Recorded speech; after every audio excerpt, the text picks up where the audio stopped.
मुंबईच्या रुईया कॉलेजनी कॉलेजचा E radio सुरू केलाय. कदाचित भारतातला हा एकमेव कॉलेज ई रेडिओ असेल. म्हणूनच जाणून घेणार आहोत या कॉलेज किंवा या ई रेडिओचा जनक म्हणूयात आपण, किंवा ही कन्सेप्ट ज्याच्या डोक्यात आली तो शंतनू जोशी आणि सायली साळवी हे दोघं आपल्यासोबत आहेत. शंतनू, ही कन्सेप्ट डोक्यात आली कशी आणि प्रत्यक्षात उतरली कशी? कन्सेप्टचं मूळ खरं तर पूर्ण माझ्या आतापर्यंतचं लाईफ आहे. लहानपणापासून रेडिओशी असोसिएटेड होतो आणि एक स्वप्न होतं की स्वतःच एक रेडिओ स्टेशन असावं. तर ते स्वप्न पूर्ण करण्यासाठी काय असावं, तर आपण ज्याच्यावर प्रेम करतो ते काय, तर माझं कॉलेज. त्यामुळे ऑब्व्हियसली मी सुरू केलं माझ्या कॉलेजसाठी आणि माझ्या कॉलेजने फुल सपोर्ट केला आणि आता हे रेडिओ स्टेशन उभं आहे. पण तुमचा जो ऐकू शकणार आहेत, तर हे सगळं कॉलेजनी परमिट कसं काय, म्हणजे त्यांनी परमिशन कशी काय दिली? हे रेडिओ संपूर्ण जगभरात जाणार आहे आणि आमच्या कॉलेजचं आमचे प्रिन्सिपल डॉक्टर सुहास पेडणेकर यांचं विजन खरोखरच त्या बाबतीत म्हणजे आम्हाला विद्यार्थ्यांना देखील इंटरनॅशनल सुविधा त्यांनी उपलब्ध केल्या आहेत. त्यामुळे त्यात प्रश्नच नाहीये. आमच्या कॉलेजचं विजन तसं आहेच. म्हणून रेडिओचीच निवड का करावी वाटली?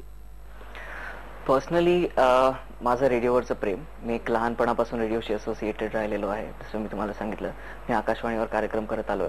त्याचबरोबर व्हॉइस ओव्हर्स मध्ये कार्टून से जो आप मिकी माउस की वॉइस सुनते हैं और उसी की तरह कई सारी अजीब और गरीब आवाजें जो मैं बहुत पहले से करते आ रहा हूँ, वो कई सारी आवाजें आप सुनते आ रहे हैं. End at the same time movies voice over वगैरे वगैरे डबिंग. आणि तर ऑब्व्हियसली साऊंडवर माझं खूप लहानपणापासून प्रेम होतं आणि मी काही ना काही एडिटिंग करत असायचो. स्वतःचे गाणे तयार कर, मी गात पण होतो. तर रेडिओ या पूर्ण माध्यमाचा तसा मी 3 वर्ष एका रेडिओ स्टेशनवर ॲज अन आरचे काम केलं असल्यामुळे बारीक सारीक प्रोडक्शन पासून ते साऊंड वगैरे वगैरे सगळे ऍस्पेक्ट्स मी अभ्यास केलेले होता आतापर्यंत. तर ती जी सगळी माहितीची किंवा एक्सपिरियन्सची शिदोरी आहे ती कामाला आली. आणि त्यामुळे बेसिकली हे माझं असल्यामुळे, रेडिओ माझं वर्ल्ड असं मला दरवेळी वाटत असल्यामुळे ऑब्व्हियसली मी रेडिओच निवडतो. याचं बनवण्याचं उद्दिष्टच हे आहे की मुलांना सगळं रेडिओ प्रोडक्शन पासून बारीक सारीक इतर गोष्टी रेडिओ मधल्या, आणि बऱ्याच जणांचं स्वप्न असतं, कदाचित तुमचंही एकेकाळी असेल की आरजे बनावं आणि निवेदक बनावं वगैरे, असं सगळं स्वप्न या रेडिओ स्टेशनवर पूर्ण होऊ शकतं. आणि आमचा दृष्टिकोन एकंदरीत असा आहे की सगळ्यांना या रेडिओ स्टेशनचा फायदा व्हावा. यामध्ये वेगवेगळे प्रोग्राम्स असणार आहेत आणि या प्रोग्राम्सची प्रोग्रामिंग हेड आपल्यासोबत आहे सायली. सायली, कुठले कुठले प्रकारचे प्रोग्राम्स असणार आहेत? आमचे ऍक्च्युली आम्ही बरेच विविध प्रकारचे प्रोग्राम्स ठेवले आहेत, कारण की यंगस्टर्स म्हटलं की त्यांचे चॉईसेस एकदम वेरिड असतात.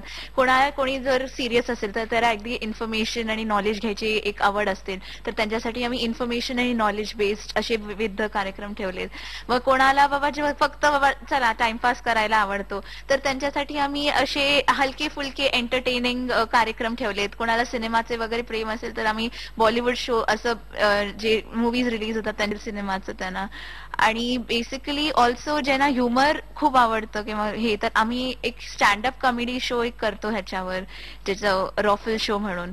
आणि ऑल्सो जे रेडिओचं पूर्वीचं जे कल्चर होतं, कारण काय शांतनूला एक रेडिओ प्रेम असल्यामुळे की त्याला की आपण रेडिओचं कल्चर एक रिवाईव्ह करायचं, तर रेडिओ डॉक्युमेंटरीज तर आणि रेडिओ प्लेज, ज्याला आपण मराठीत श्रुतिका असं म्हणतो, आम्ही तेही आमच्या रेडिओ स्टेशनवर हे करणार आहे. तर असे मी खूप वाईड, आणि प्लस ज्यांना पण इंटरेस्ट आहे की ह्याच्या पुढे त्यांनी काहीतरी युनिक आयडिया आणली तर आम्ही ते एकदम वेलकम करू, असं काय आम्हाला हे नाहीये. याचबरोबर आमच्या याच्यावर सायकोलॉजीसाठी एक आम्ही विशेष कार्यक्रम ठेवला आहे, कारण आजकाल आपल्याला कल्पनाच आहे की मुलांचं मेंटल स्टेबिलिटी बऱ्यापैकी आपल्याला ढळताना दिसते. तर त्यांना फोकस करून आम्ही एक विशेष कार्यक्रम करतो आहोत दर आठवड्याला, ज्यामध्ये मुलांचे प्रॉब्लेम्स आमच्या सायकोलॉजी डिपार्टमेंटच्या ज्या हेड आहेत त्या सॉल्व्ह करतील आणि ते ऑन एअर असणार. तुम्ही कोणताही कार्यक्रम, कोणते तुमचा प्रॉब्लेम असेल तो या रेडिओवर शेअर करू शकता तुमच्या नावाव्यतिरिक्त, आणि तो इथे आपण रेकॉर्डिंगच्या स्वरूपात उपलब्ध करून देणार आहोत. आणि ते सगळ्यांसाठी खुलं आहे, त्यामुळे आपण स्वतःला रिलेट करू शकतो त्या प्रॉब्लेमशी. सगळं ज्ञान यावर आम्ही ठेवणार आहोत, त्याबरोबरच एंटरटेनिंग असं एक उत्तम सँडविच प्रोग्राम्स आम्ही इथे करणार. पूर्ण कॉलेजच्या सगळ्या डिपार्टमेंट्सने यांना पाठिंबा दिला. आमच्या बीएमएमच्या कोऑर्डिनेटर आणि त्याचबरोबर वत्सलापाई आणि डॉक्टर साठे हे आमचे व्हाईस प्रिन्सिपल, या सर्वांनी आम्हाला फुल सपोर्ट केला. त्याचबरोबर माझी टीम माझ्याबरोबर उभी राहिली, सायली जी प्रोग्रामिंग हेड आहे, आणि आमची आरजीएसची टीम, त्याचबरोबर रेकॉर्डिस्ट दिगंबर आहे आपल्याबरोबर, आणि म्युझिकसाठी किमया जोशी आहे, आणि आरजीएसची खूप मोठी टीम आहे. एक 12-13 जण पहिल्या वीकसाठी आमच्याकडे तयार होते. त्यांचे शोज आम्ही केले आणि आम्ही बेसिकली सगळ्याच मुलांना इथे इन्क्लूड करतोय. त्यामुळे दर आठवड्याला नवीन नवीन आरजेस आमच्याकडे अप्रोच होत आहेत. या सगळ्या गोष्टी करण्यासाठी तुमचा सेटअप कुठे आहे? म्हणजे तो तर काही दिसत नाहीये. तो सेटअप कोणता आहे? दिसतोय की हे काय समोर फक्त एक लॅपटॉप आणि headphone set with mic, that's it. बस. म्हणजे या व्यतिरिक्त तुम्हाला काहीही लागत नाही.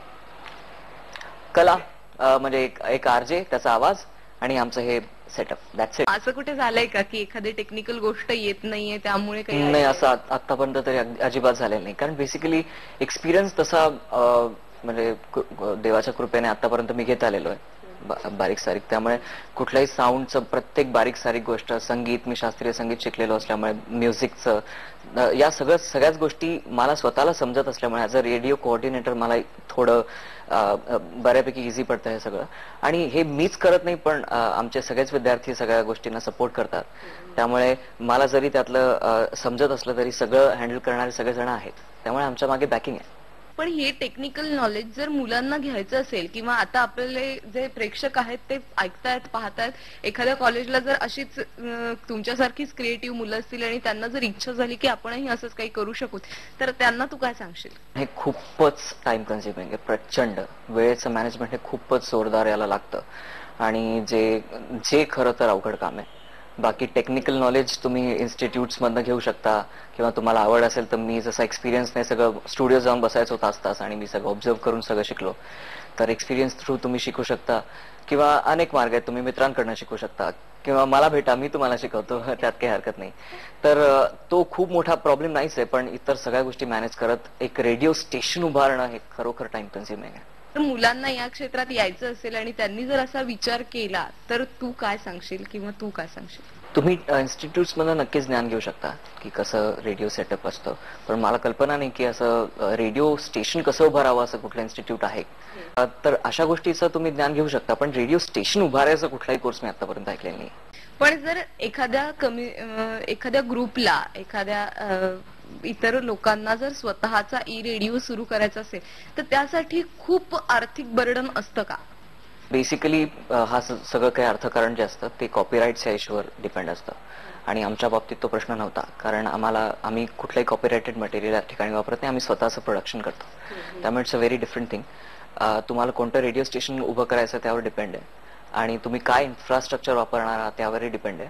पण एक माझ्या अंदाजाप्रमाणे आणि मी जे प्रोफेशनली काम करतोय त्या अंदाजाप्रमाणे तुम्ही जे काही भांडवल टाकाल ते ऍडव्हर्टायझिंग आणि तुम्ही प्रमोशन करून इतर गोष्टींचं करू शकाल, रिपे करू शकाल आणि हे as a business it's a nice thing.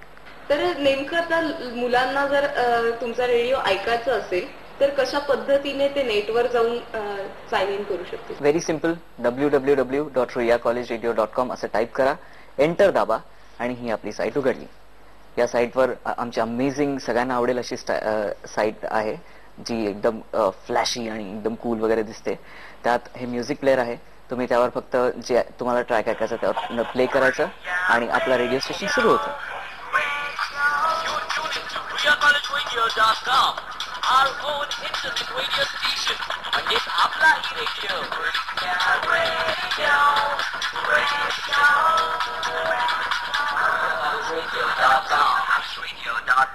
Exactly, we are launching our own internet radio station, Ruya College.